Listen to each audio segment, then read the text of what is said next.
दापोली आमराई बोद्धवाडी येथे पाईपलाईन फुटली, लाखो लिटर पाणी रस्त्यावर, नागरिकांच्या तक्रारींकडे नगरपंचायतचे दुर्लक्ष. दापोली शहरातील आमराई बोद्धवाडी परिसरात गेल्या काही दिवसांपासून पाणी पुरवठा पूर्णपणे ठप्प झाला आहे. मुख्य जलवाहिनी पाईपलाईन तुटल्याने लाखो लिटर पाणी दररोज रस्त्यावर वाहते आणि तरीही नगरपंचायतचे अधिकारी मात्र शांत आहेत. गेल्या 5 दिवसांपासून नागरिकांच्या घरात पाण्याचा थेंब सुद्धा नाही. त्यामुळे महिलांना, विद्यार्थ्यांना आणि वृद्ध नागरिकांना मोठ्या अडचणींना सामोरे जावे लागत आहे.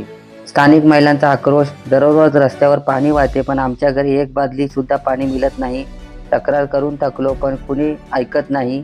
नगरपंचायतीकडून दुरुस्तीची आश्वासने दिले जात असले तरी प्रत्यक्षात कोणीही तिथे काम सुरू केले नाही.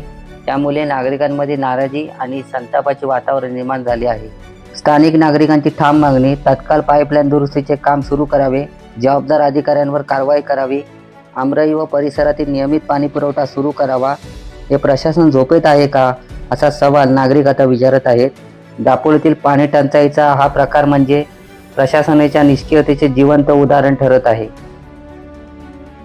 पत्रकार सुरेश तांबे, विद्या न्यूज, दापोली.